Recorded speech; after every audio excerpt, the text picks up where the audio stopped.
Hi everyone, let's go through the high time frame, medium time frame and the low time frame scenarios, including potential trading setups. So on the high time frame, I'm looking for a WXY with an ABC expanding flat in the X, hitting the target area perfectly and also taking the highs of A, which is a minimum requirement. Then in wave Y, I'm looking for some sort of a three-wave structure, and the two scenarios that I have on the chart right now are ABCs, which either is a 5-3-5 structure, making it a zigzag, or it's a three-wave structure in the a three-wave structure in the B, and then an impulsive move to the downside for C. The reason that I like that second scenario, which is basically an expanding flat in wave Y, is that we can backtest the 30K area, which used to be support in the past few years, which we can then test as resistance for more downside to come. And the second reason is that many people would then think this is a 1, 2, 3 for way more upside to come. However, over here, the market makers are filling their shorts to push price down, therefore baiting a lot of people. And in the end, we all know in the market, 90% of the people tend to lose, and this would be one of those scenarios.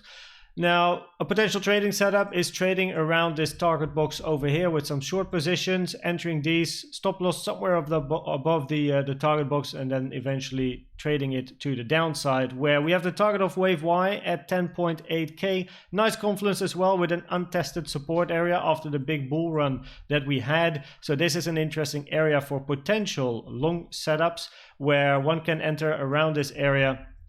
Stop loss again somewhere below, we don't yet know where that's going to be, and then eventually trade it to the upside. Now on the medium time frame, I have a couple of scenarios after the price action that we had, where first of all, this is a 1, 2, 3, 4, 5. Now the absolute maximum target, which is a rare target for wave 4, is the 0.618.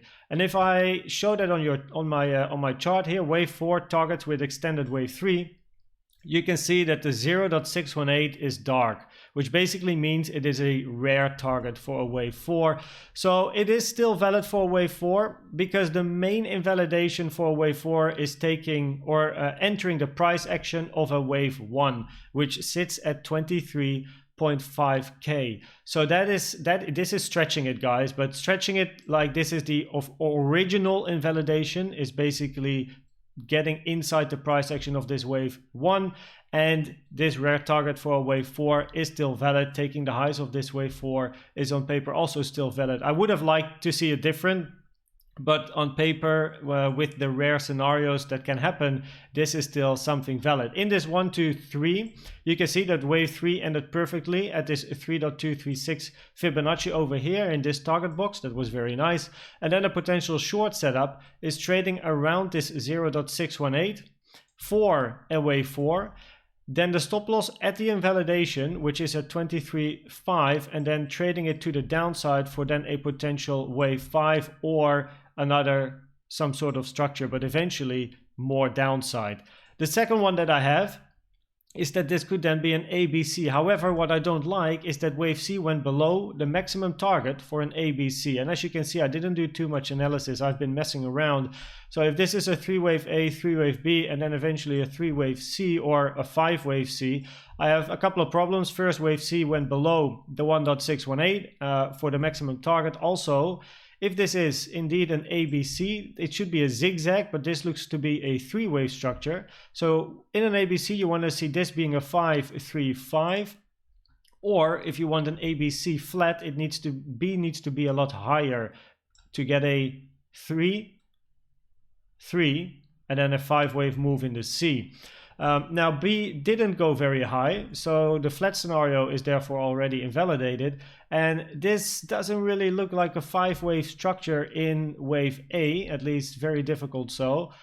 So yeah, this being a 5, 3, and then a 5, with this then maybe a 1, 2, 3, 4, 5.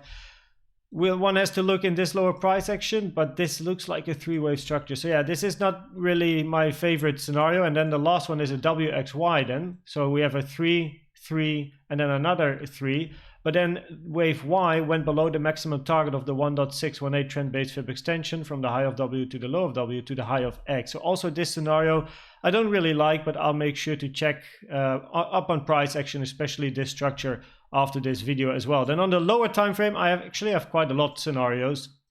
going on right now, because I've been trying to see and mess around with the potential scenarios after this big push to the upside. So again, the scenario that we're looking at is this being the low of 3, then we have the high of 4, and then eventually we're looking for wave 5 to the downside. Now with this WXY, once more, if this is a WXY, the maximum target is the 1.618. So in this scenario, this is invalidated.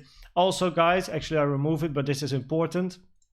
We don't catch knives on this channel, as mentioned quite often. So whatever happens on the chart, you want to see some resistance. Even when there's a target box over here, we want to see price, we want to see resistance. We want to see price getting into our probabilities of potentially going to the downside.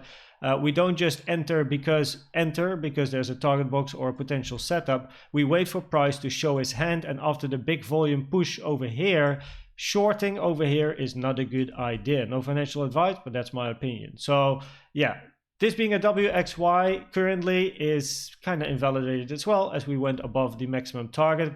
Then maybe this is then a low time frame ABC. Again, an A 3 wave B, and then eventually wave C. Well, also in this scenario, wave B didn't go low enough for an expanding flat, because if I show you the minimum target for an expanding flat, then it needs to hit the 0.9, the red line over here, which is already rare. But as you can see, it didn't. So yeah, interesting scenario going on over there. Where also, once more, the rare target already for wave C, and also kind of the maximum target, the 1.618, has been breached and price has gone above it. So then, okay, maybe an impulse, right? So then we have an impulsive scenario where this is then a 1, 2, 3, 4, 5. Well, the problem here with the 1, if we're looking at an impulse, is this is a 3-wave structure. Very clearly, not a 5-wave structure. It's not a 1, 2, 3, 4, 5. It's a 3-wave structure, and this wave 2 is also then a nice 3-wave structure, which is correct. And then we have this wave 3. Now this wave 3 is, well, one can count a 5-wave structure, a 1, 2, 3, 4, 5, but you can also count as a 3-wave structure, as a B, and then maybe a bigger C, or at least some sort of a 3-wave structure. The only thing is that because I don't like in an impulse this wave 1, for me this becomes quite unlikely, because this is again a 3-wave structure and does not look at all as a 5-wave structure in the 1. And therefore, because this is not a 5-wave structure, I don't really like this to be a very impulsive scenario, like a 1, 2, 3, 4, 5. But we're not out of scenarios yet, because first of all, a low time frame diagonal maybe. So then we have a 3, 3, 3, 3, 3. Well, we invalidated that because we went above at least a contracting diagonal, because we went above the 1-to-1 of this first wave. And then a potential setup, which is rare. However, it is still possible.